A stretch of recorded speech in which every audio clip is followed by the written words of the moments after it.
if you want to go at 149, no problem. I bent over back for your demands. You're coming out second. It's you. But listen. Just to get you in the ring. You got the fight. You got the fight, didn't you? You got the fight, didn't you? You got the fight. Listen, like I'm coming levels down to fight you. Remember, I'm coming levels down to fight you. You reckon? 100% I am. You reckon? Yes, I am. What, from Billy Dib? What do you mean? Yeah. What do you mean levels down? You know the Billy Dib fight. How many times have you been knocked spark out? Listen, just to Billy Dib fight. I'm telling you, look, you would not said no to that. When you're getting offered 10 million quid for a fight against Billy Dib, who's going to say no to 10 million quid? For a confidence booster. Listen, who's going to say no to? I'm a prize fighter. So for featherweights have not like Gomez put you down. I'm a prize fighter. When out them whiskers, them brownies. You got knocked out by a jab. You got knocked out by a jab by Crawford. I'll speak to Crawford. You don't start giving me the big ones by a jab. You look for a way out, quit in that fight, you. Man, you got knocked out by a jab, so stop giving me the big one. I like it. I love that press. We'll see what you do on February 19. Listen, there's no point giving the big ones now. You know, everyone can talk.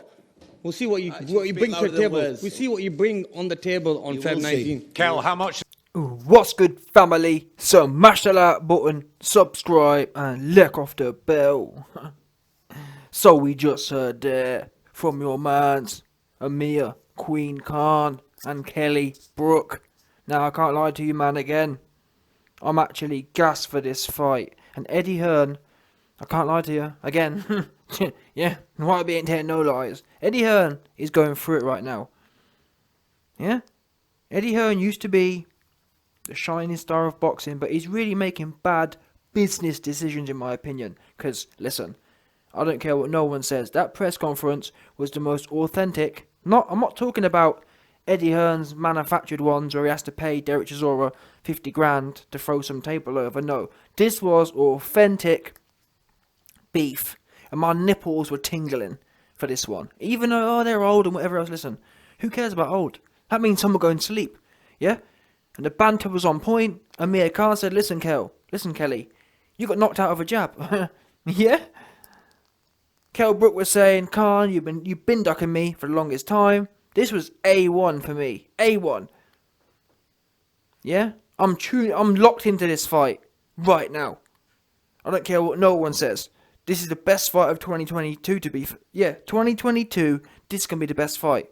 On paper, at least, if that makes sense, in terms of grudge match. Now, one thing I will say, Amir Khan, Kell Brook, if you hear this, do not go in there and flap. Yeah, don't be another 2021 Anthony Johnson looking ass. Yeah, you've talked the talk. You've both got no chin. You both got nothing to lose. Go in there and deliver. Yeah, don't go in there and think, oh well, let me flap for a bit because there's a lot to lose. Go in there and do what you're supposed to do. Go in there and have us. You know what I'm saying? And I rate Kell Brook. Kell Brook said, "Listen, I don't know about boxing. I'm going in there to have a pub brawl." And you could see Amir Queen Khan was getting shook. He thought, "Oh, no, I don't want a pub brawl. I don't want a pub brawl. Let's box and whatever else." Listen, go in there, Kell. Elbows in. And never mind any of that Dominic Ingle. Yeah, scrap the Dingle style. Go in there, chin down, elbows in, and march forward. Golovkin, old Golovkin style. No footwork, just straight forward. Knees bent and walk straight forward. That's what he needs to do, in my opinion. I wouldn't even train with a jab this camp. Jab, I wouldn't even know what it was. Hooks, uppercuts, that's it. Nothing else. Hooks, uppercut, right hand, that's it. Walk straight forward. What do you need? What is jab for? What do you need jab for in this fight? You know Amir Khan's chin is sus, but then again, your chin is also sus, and that's why you need the high guard. Because you can't afford, listen, we saw Crawford, Crawford don't have no power either, truth be known. Yeah, Crawford, who don't have no power, he caught you backing up, I think. It was a little bit of a whisker. In fact, I think he hit you on top of the head.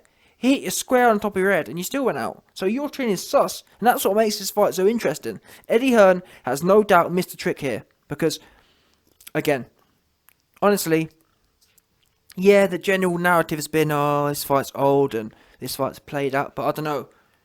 This press conference was A1, and I salute Boxer. I salute Sky Sports for pulling this off, because I think it's going to do numbers, honestly. I really do. If they keep having some decent interactions like that, it's going to do numbers. Because I can't lie to you, I've almost forgotten about the fact that they're old, honestly. And I've been saying this for a long time. Whether people are old or not, that's not really the point. The point is, are they coming to fight or not? That's the point. Because arguably, in their primes, it would have been a boxing match, wouldn't it? Think about it. If both of them two men were in their primes, they both got something to lose, they'd have gone in there and it'd have been a technical boxing match. Now, they've both got no chin. They've both got nothing to lose. They should go in there and just have a tear up. Amir Khan, to be fair to Amir Khan, he's pretty good at having a tear up as well. He just ain't got no chin to support it, if that makes sense. Amir Khan's really, in fact, for most of Amir Khan's career, what's got him in trouble has been having a tear up and relying on his raw hand speed and then getting chipped in between.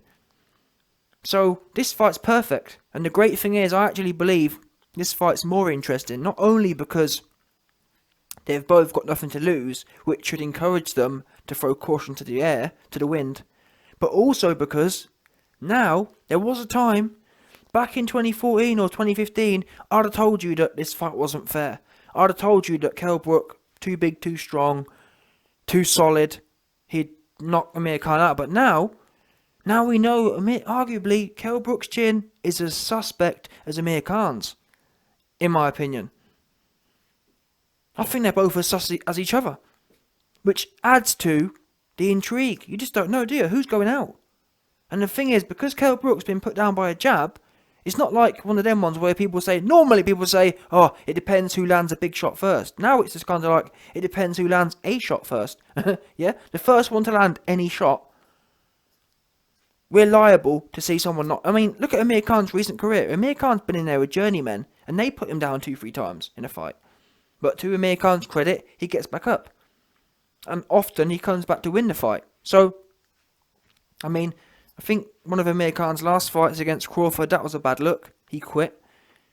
He tried to get a technical decision win because he thought, oh, I got hit in the balls and let me try and play this one out. That was kind of sad. He was going out sad. But to Amir Khan's credit, he's realised now he can't make no more money from nowhere else. So the Kell Brook card's being cashed in. And I'm here for this fight, honestly. This was the best, most authentic. If you haven't watched it, honestly, I actually rarely watch press conferences. For example, Joshua versus Usyk.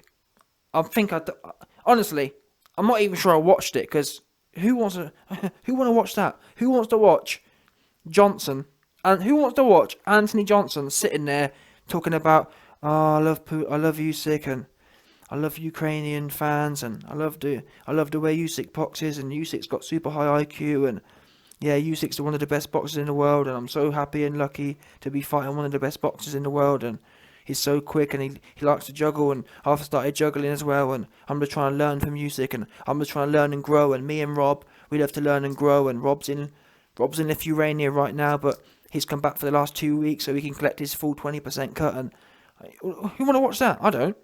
I want to hear Amir Khan tell Kell Brook, Kell, you got knocked out by a jab. That's what I want to hear. I want to hear Amir Khan say, Kell, I schooled you with one hand.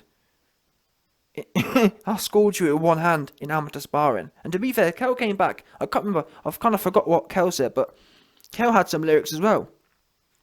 And honestly, it was encouraged. I was well happy watching this. I was well encouraged. It was well funny. The whole lot was funny. It was funny, and it was the kind of banter I like. Because often, some people you feel like they don't want to talk about what's happened in previous fights.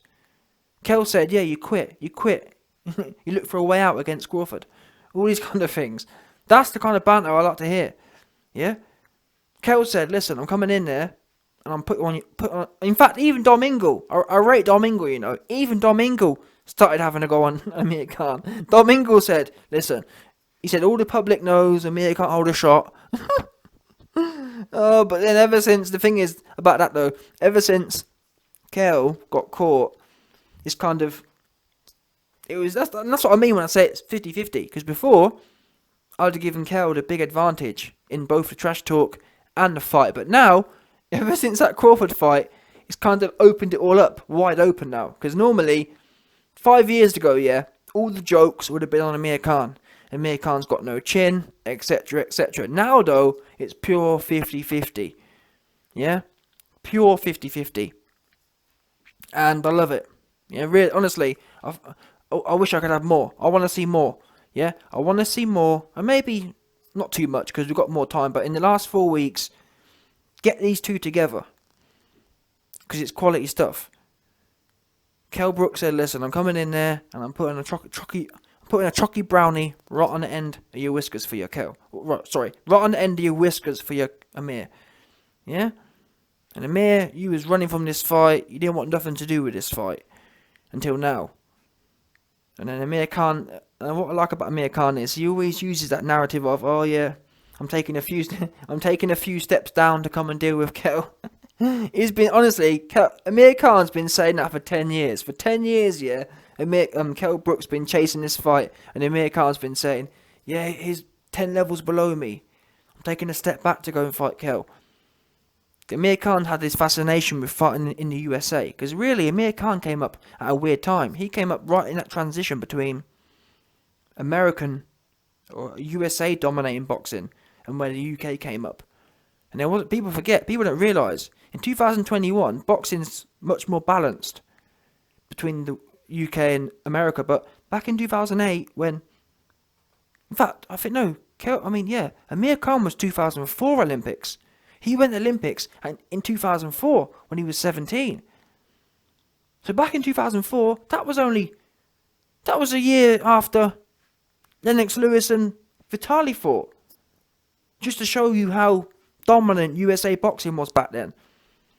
So back in them years, 2004 to 2010, even in fact 2004 to 2013, 14 really, that whole period, them 10 years, was all about USA boxing. If you didn't go to the US, I mean, look at Calzaghe. Calzaghe wasn't no one until he went to fight B-Hop and Roy Jones and whatnot.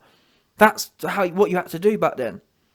But nonetheless, now, listen, what we know is, even though boxing in the UK is cooling off a bit, but still, Amir's been fascinated with going off to the USA.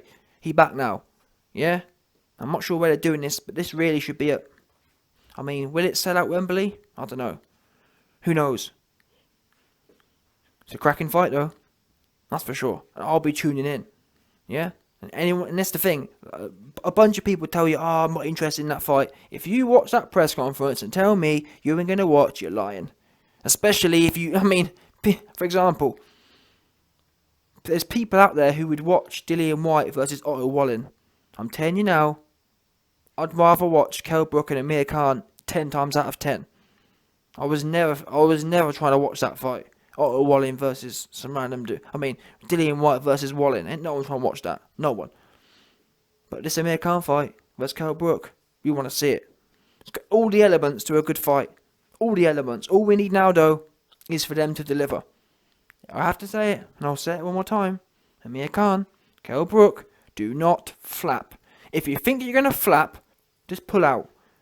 Yeah? Just pull out. Don't. If I see you go in there and have a Manny Pacquiao versus Floyd Mayweather, if you can do that, don't bother. Because I'll ride the both of you. Go in there and do what you're supposed to do. Because like I said, it's not like you got something to protect. It's not like you've both got rock hard chins. You both go out. Look, Kell's been out anyway, and Amir goes out. So you may as well go in there and both go out together.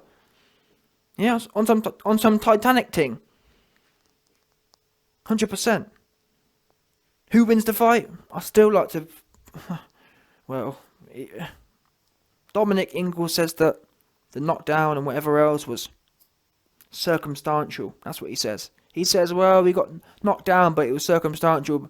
The jab that knocked us out was circumstantial because I wasn't in the camp and Kell was on a 2-man operation and he wasn't training right and all this kind of stuff. We've been hearing for years that Kell ain't been training right, so I kind of think that at which point does he take responsibility for that? But either way, who knows who wins the fight? And to be honest, it doesn't even matter at this point. It's not like it's leading anywhere.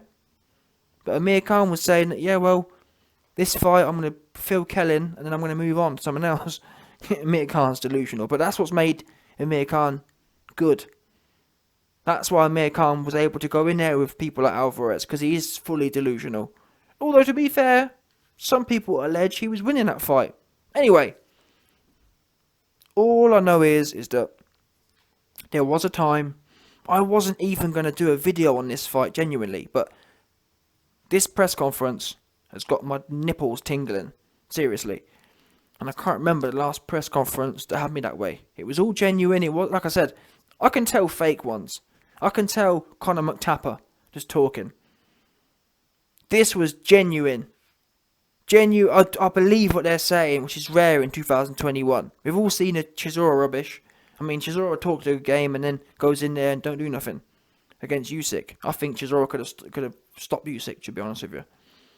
But instead, Chisora is the kind of guy who gets paid off, yeah? Chisora was paid off. Hearn or someone else paid Chisora to back off Usyk, 100%. Because I've seen Chisora go in there with Dillian White and not take a back step the whole night. But then again, he in there with Usyk and he backing up. So anyway, the point is, people, we've all seen the fake Chisora rubbish, where Chisora has to try and drum up some hype for Eddie Hearn. But this was, well, number one, there was no Eddie Hearn. Number two, it was all genuine. And Eddie Hearn, looking at your stable right now, you need this. Oops. Yeah? Eddie Hearn, you need this kind of fight. A fight where people are interested in it. Not Wallin versus White. Yeah? Or AJ versus Usyk. Who's trying to watch that?